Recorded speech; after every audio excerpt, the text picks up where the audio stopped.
Everyone, welcome back to Minute on the Mountain. We're going to do the first part of a trail camera review today. We're just going to do the unboxing. I'm on a camping trip with my family, and we're, probably 4 hours from home, so I have no intention of hanging this camera anywhere down here. But it is from New View Hunting. I've reviewed several products from New View recently. I feel super blessed that they've allowed me to test so many of their products. I want to say thank you again to them. So this is their 4K digital wildlife camera. And I'm just going to read some of the specs on it, and then after that we'll unbox it. So the first thing that it says is that it has a 120-degree wide-angle lens. It'll support up to a 256 gig micro SD card. Waterproof rating is IP66, and the trigger time is 0.2 of a second. Let's see if they have any additional stuff on the back. So still image resolution, it's got 48 megapixels by 32 megapixels, 20 by 16, 12 by 8 by 5. And then for video, you can do 4K, you can do 1080, or you can do all the way down to 720. It's got a 2.4-inch LCD screen display on the inside of the camera that you can use when you're setting up, you know, the features you want to set, the settings, and then also you can review your images, I'm sure. It says the trigger distance is 80 feet, so we'll try that. It's got a 120-degree PIR sensor, so I mentioned 120-degree field of view, and then up to 6 months standby with full battery. So let's break it open and see what we have. So one of the first things I noticed, which I've noticed with a lot of New View stuff, is the packaging just seems like quality packaging. So the box opens with the flip top lid, so you can reseal it if you keep your trail cameras in the packaging, which I generally do when they're not in use, just because I find that if I can stack boxes. So there's the box that it comes in. Here's your user's manual. It is 16 pages long. You can get up to 24 months warranty support. It comes with 12, you can get up to 24 months. Scan that QR code for the warranty. Here's your trail camera itself. If you're going to mount it with straps, you're going to run your strap through this frame in the back. It does have, before we open that, it does have the opportunity to mount it without using the strap. Here's your mounting apparatus right here, your mounting arm. It's got 3 screws and the 3 mollies with it. Comes with a 64 gig micro SD card. Here's your strap if you're going to run your strap through the frame to tie it to the tree. I do notice the strap has a plastic buckle. A couple of the trail cameras I've reviewed recently have a metal buckle, which I think is a nice addition, a nice upgrade to have the metal buckle on the strap. I think it's a little more durable. But a lot of my trail cameras have a plastic buckle. I'm sure it'll be fine. Comes with the charging cable. And then it does have a port here where you can charge it. So if you had a solar panel set up, you could charge it with your solar panel if you wanted to use that instead of batteries.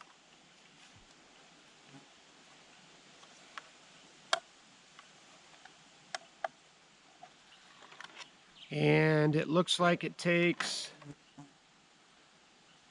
6 AA. No, excuse me, 8 AA batteries. So 8 AA batteries.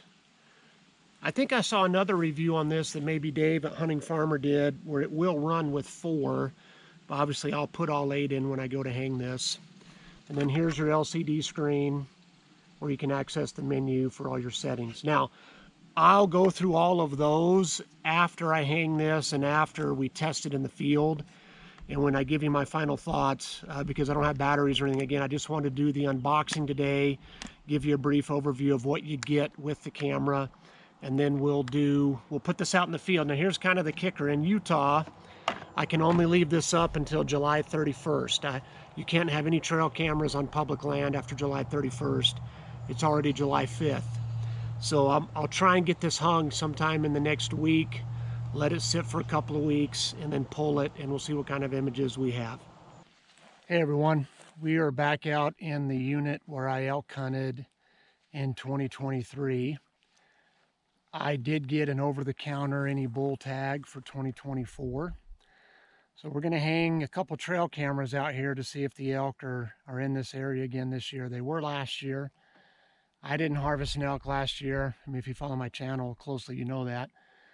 But I do know that 2 bulls were taken out of here. I've talked to 2 guys who, well, I talked to a guy who knows both the guys that did take bulls out of here. We'll see. I mean, I don't know. There are guzzlers here. I don't know if this is an area where there are always elk or if it's just, you know, in certain years when the winter's been really bad. I don't know for sure, but we're going to find out. Caleb, my oldest son, drew a box elder muzzleloader tag. So I'm in Box Elder County, or the Box Elder unit anyway. I only saw 3 bucks when I elk hunted here last year, but one of them was one of the biggest bucks I've ever seen on public land. So we'll see if we capture any bucks, and then that might give him some ideas of where he wants to deer hunt. So as far as the tags we have this year, I didn't draw out anything in my antlerless draws. I had 2 points for cow elk. I've never not drawn a tag with 2 points, but I did this year. So it's just getting tougher and tougher to draw. I have 6 points for doe antelope.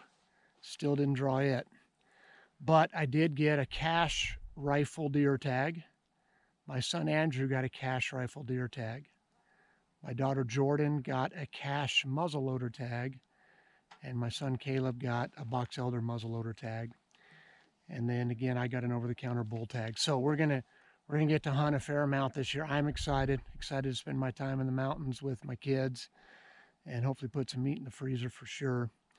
The other purpose of today is I'm going to be testing the NuView trail camera that they had sent me.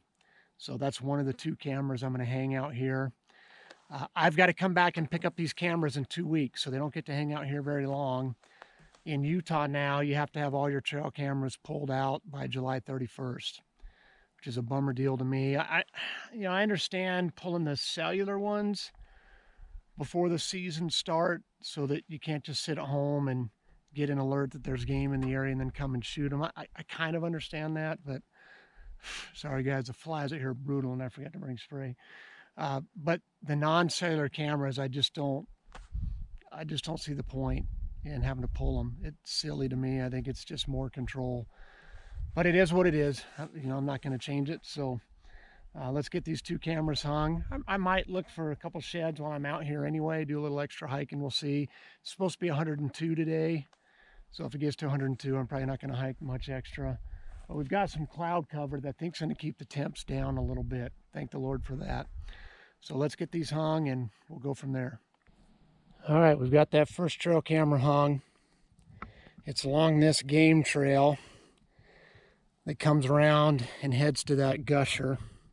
Or guzzler, sorry, heads to that guzzler. So it's a little close to the guzzler, probably a little too close. I wanted to set it farther away just to reduce the likelihood of somebody messing with it.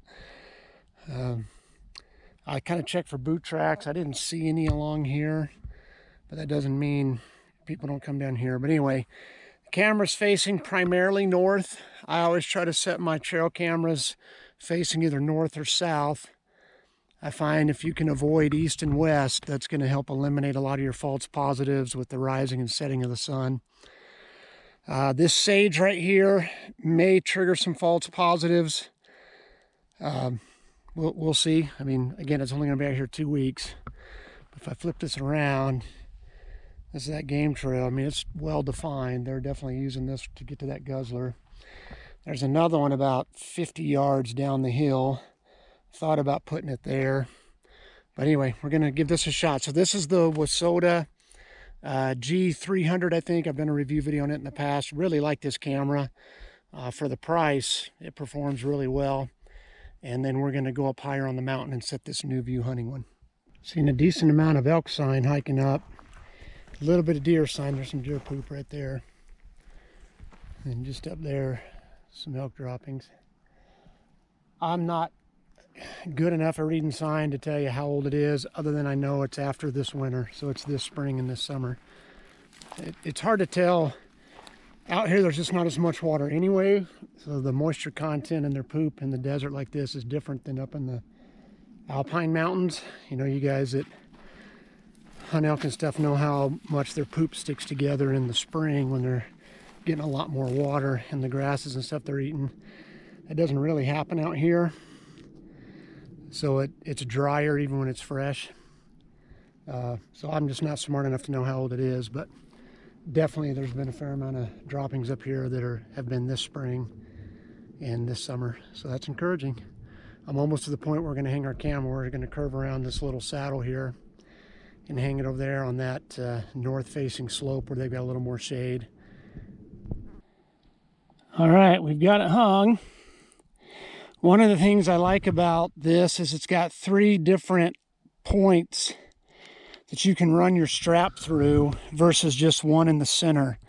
Because depending upon the shape of the tree, if you're mounted to a tree, or you know, if there's a knoll in it or a knob in it you need to get around, it's nice to have that flexibility. And I ran mine in the middle and then ran it again through the top just to pull it back. So anyway, I programmed it at home.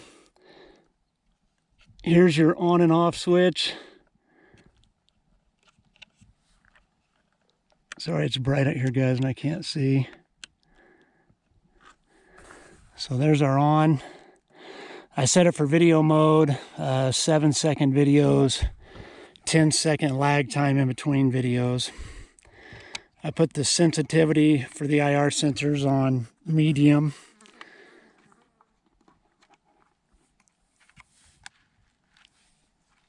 Now, Dave over at Hunting Farmer reviewed this same camera, and one of the things he noted is there's only, I think, 4 little screws attaching the camera to that base plate. So if you were in an area with bears or anything that's going to really mess with your camera, that'd be bad. It may even be bad here. I mean, I'll definitely have elk lick my cameras. I think they can smell the salt on it from my sweaty hands when I'm setting them up. So this could definitely get bumped.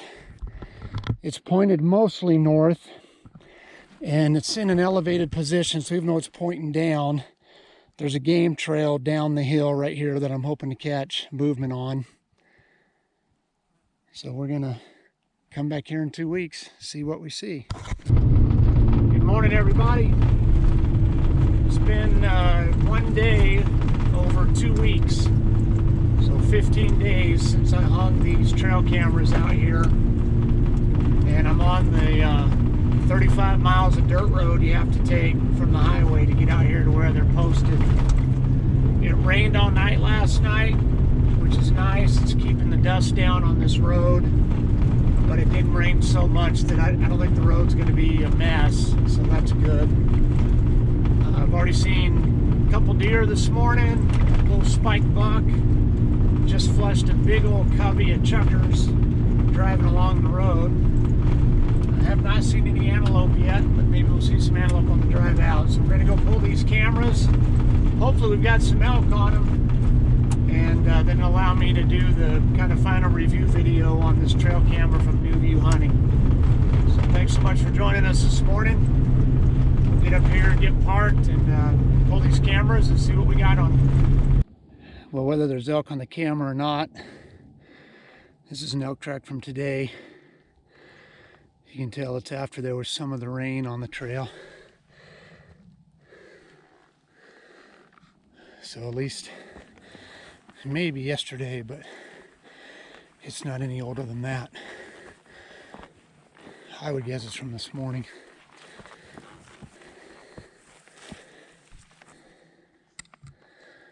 There you can see it again. It's come up here after the top layer of ground was wet, but it's dry underneath.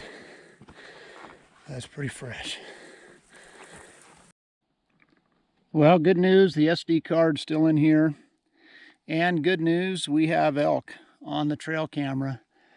Now, the way I had this pointed, I can barely see their head. It's mainly body shots. The ones I can tell for sure are all cows and calves. And then I had a couple deer pictures on here, and I'll put that footage here at the end. So the elk are in here. I mean, I knew they were. I just crossed fresh elk tracks this morning. So that's probably going to dictate where I hunt this coming season. I'll probably come back out here again. But I'll do a more thorough review of the NuView trail camera and all the features when I get home. But you know, it did what it was supposed to do. It picked me up. I walked by this the first time. I was down about 20 yards and didn't see it, and it picked me up from there. So that's good that it triggered it from that far away. I would say that's probably 60 feet, and I think this sensor says 65 feet. So anyway, here's looking down this little valley. I'm gonna actually hop over the other side and walk in some areas I haven't walked before. Just check out some other areas, and then loop around and head back to the truck.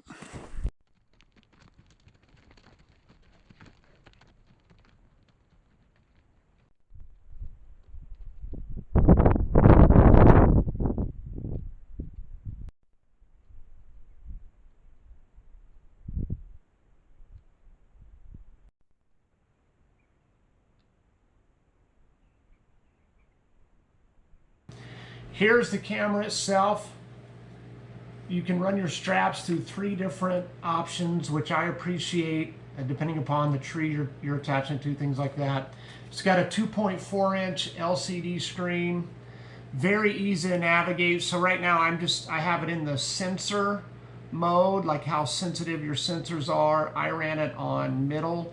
Obviously there's a low and a high. You can set your video time. So I ran the video for 7 seconds. You can go at least up to 12. Let me see how high that goes for you. Video length.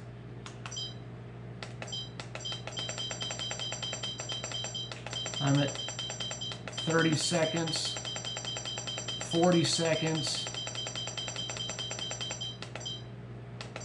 Yeah, you can go to 2 minutes. You could run an insane amount. I'm at 2 minutes video length. I'm not going to keep going up and bugging you with the noise, but so I don't know what the maximum video length is, but you could run really long videos on it. Very easy to set. I just like simplicity. So I'm also right now testing a cellular trail camera for another company, and I'm sure it has lots of cool bells and whistles. Well, I know it does. I've been testing it. It's just not simple. I'm a simple guy. I'm not a techie guy. I really appreciate how easy this was to set up, how intuitive the menu is on everything. The LCD screen, even in bright sunlight, when I was checking the images, you know, out on the mountain, when I pulled this, I could see all the video footage real clearly. So that's the trail camera, 4K trail cam from NuView Hunting. I'm going to put a link in the description. I've really been impressed with all of NuView's stuff. In fact, I'm going to pause this real quick. Let me check the price on this. I meant to check that before I started the video. I do want to give you an idea of what it retails for. I'll do that next, and then we'll wrap up with the Minute on the Mountain. I think I forgot to mention the model number. So this is the T5 against their 4K trail camera from NuView Hunting. And then also one last thing I forgot to mention, it's compatible for a micro SD card up to 256 gigs. So that's what you can put into it. Retails for $59.99 right now on their website, so very comparable for other trail cams that have similar features in that price range. Again, that's NuView Hunting. I want to say thank you again to them for the gear they've let me try out. I plan to put this back on the mountain when I can. Utah passed a law that I can't have trail cameras on public land in an area where I'm going to hunt. Well, I don't know if you can have them anywhere. So anyway, I'll take mine down, but I know for sure I can't have one in an area that I'm hunting. So I've pulled mine down, but when the hunting seasons are over, I'll put this back up, see if we can get some off-season footage, and looking forward to sharing that with you guys. So let me kind of put this camera away, and then we're going to do the Minute on the Mountain. Well, let's wrap this up with the channel shout out and the Minute on the Mountain. The channel I want to shout out is Dave's channel over at The Hunting Farmer. And I wanted to shout out his channel because he, in my opinion, does the best trail camera reviews on YouTube. Everything that he does on them is so thorough, a lot of field tests with them, and he knows his stuff. So when I talk about me, I'm just looking for simplistic. Dave doesn't need simple. Now, he may like simple, but he gets trail cameras. So if you're looking for really good reviews on trail cameras and lots of other cool videos, trail camera footage, hunting videos, life on the farm videos. I mean, Dave does a little bit of everything, but a ton of wildlife videos. Check out Dave over at The Hunting Farmer, and I'll put a link in the description. The Minute on the Mountain is still in the book of Judges, and we're to probably the most famous judge, Samson. Most people, when they think of the book of Judges, their mind goes to Samson. You know, he's probably the judge that you had the most Sunday school stories about. And we might spend 2 or 3 weeks on Samson, but what I want to focus on is just, in a lot of ways, the tragedy of Samson's life. Now, we're not going to get to the end of the story today, but from the very beginning, you see just the lack of self-control that Samson had. You see how impetuous he was, in a lot of ways how selfish he was. Now, God was still able to work through him. God still brought deliverance through Samson. So just another reminder that, you know, God often works through broken people to accomplish his purposes. But we see Samson seeks to marry a woman who is a Philistine, who's pagan. She's not from the nation of Israel. Now, the purpose of the Israelites marrying other Israelites wasn't just an ethnic thing. It was a religious thing. God knew that if they intermarried, these other nations would cause them to drift away from him. They'd cause them to worship other gods. But he confides a secret to his wife, a secret to a riddle, and she ends up betraying that confidence, and it costs Samson dearly. And what we see is he doesn't learn from that lesson. That later on in the book of Judges, he's going to confess another secret to another woman, to Delilah, and it's again going to cost him dearly. So I think the lesson there's more than one, but one is we need to learn from our mistakes. Don't keep making the same mistake over and over again. I mean, we all make mistakes, we all fall short, but everybody makes mistakes. The key is we need to try and learn from our mistakes. So that's the first part of our conversation on Samson. We'll have at least another lesson or two on Samson. But when you get some time, read the story about Samson. His birth begins in Judges chapter 13. And then I think it goes all the way to 18 before he dies. So that's the Minute on the Mountain, guys. Thanks so much for coming along. Thanks for just all your support. Sure appreciate all you guys and all that you do for the channel. I've got a couple more trail camera reviews coming up. I've got some fishing videos coming up. My wife and I just took an incredible trip up to Twin Falls with a lot of waterfall footage, some hiking footage. So that's going to be coming on the way too. Stay tuned for that. God bless you guys. We'll see you the next time we're out on the mountain.